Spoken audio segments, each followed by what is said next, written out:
From the moment you were old enough to tie your own shoes, you were taught to take control, make your bed, plan your future, set goals, achieve. Success was a product of will, grit, and effort. When you succeeded, you felt proud. When you failed, you vowed to try harder. The world responded with praise for your discipline. People admired your ambition. You learned that life was a series of mountains to climb, each peak revealing another summit. Somewhere along the path, though, you grew tired. The planning that once felt empowering became burdensome. The constant vigilance exhausted your body and mind. You realized that no matter how meticulously you organized, unpredictable forces intervened. Illness, loss, serendipity, events beyond your control rewrote your agenda. A pattern emerged. The harder you clung, the more life slipped through your fingers like water.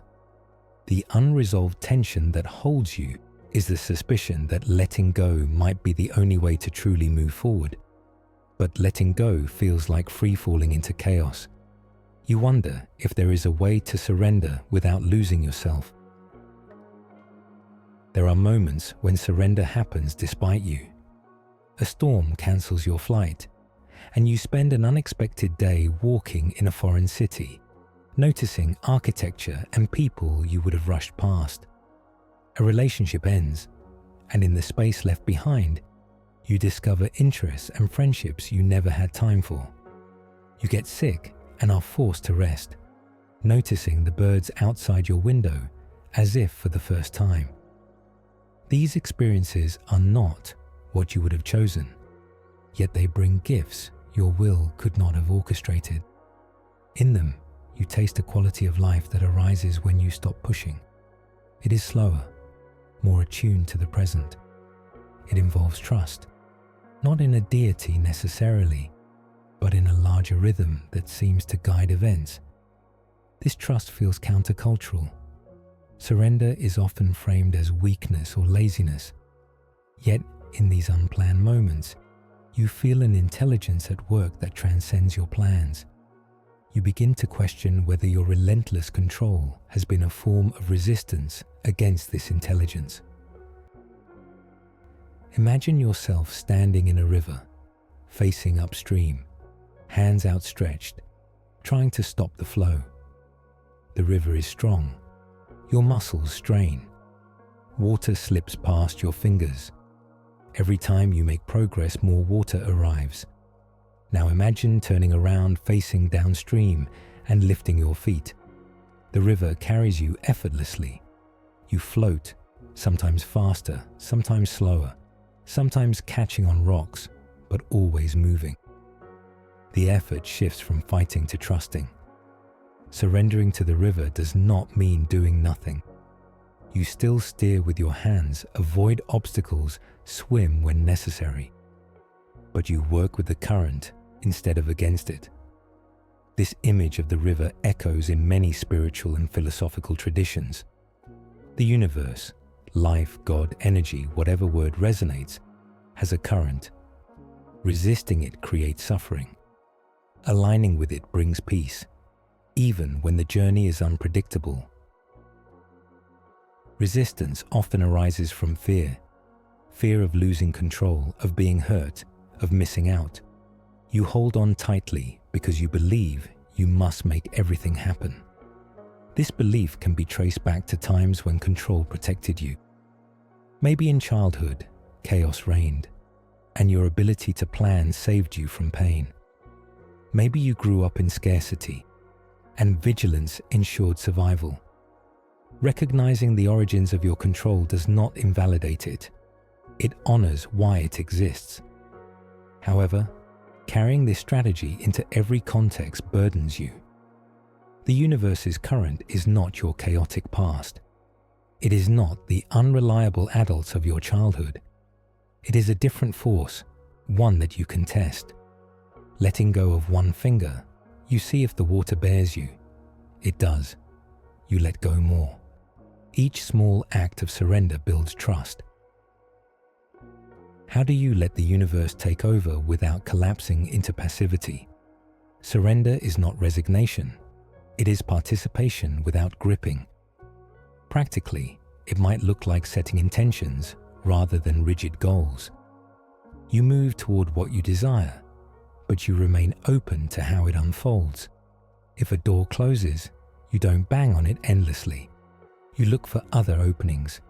It might look like listening to your body's signals instead of overriding them for the sake of productivity. You rest when you're tired, trusting that rest is part of progress. It might look like telling the truth in relationships and allowing connections to evolve naturally, rather than controlling how others see you. In work, it may be doing your best and releasing attachment to outcome, knowing that factors beyond you influence results. Surrender is a dance with the universe where both partners lead and follow. Letting the universe take over also involves humility. It acknowledges that your perspective is limited. You cannot see all the variables, all the interconnections. Sometimes what looks like a setback is a redirection. The job you didn't get frees you to pursue a path you wouldn't have considered. The person who leaves makes space for someone whose love fits you better. Even loss, which can feel meaningless, may carve out capacity for compassion you didn't have before. This doesn't romanticize suffering, but recognizes that life's intelligence weaves lessons and opportunities in ways you cannot predict. Humility softens the ego's insistence on knowing. It allows you to say, "I don't understand now, but I trust that meaning may emerge." There is also joy in surrender. When you stop micromanaging life, you become available to wonder. You notice synchronicities, thinking of someone moments before they call, stumbling upon a book that answers a question you've been sitting with. You feel guided, not by signs like a treasure hunt, but by a sense of flow.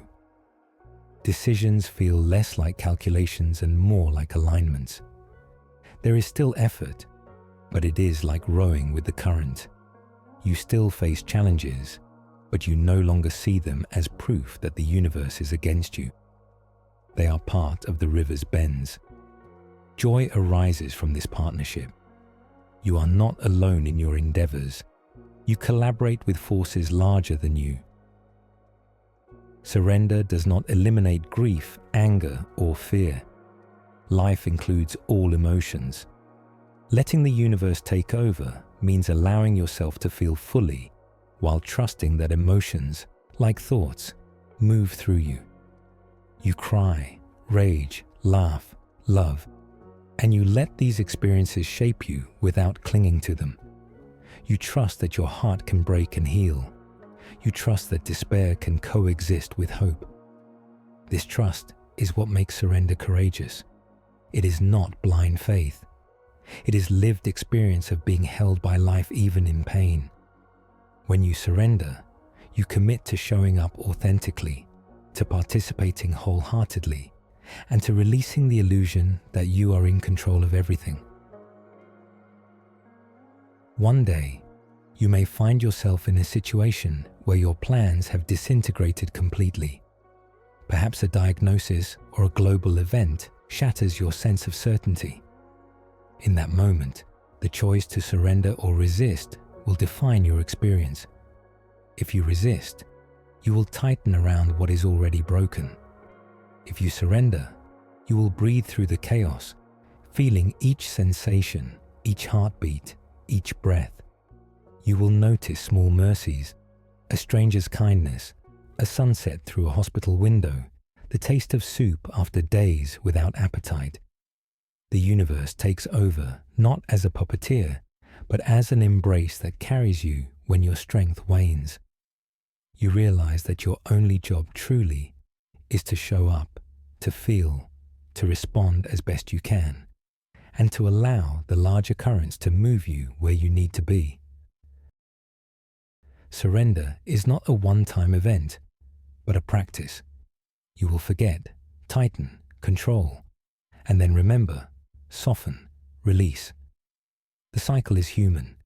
Each time you let go, even a little, you build trust. Over a lifetime, trust becomes your resting state.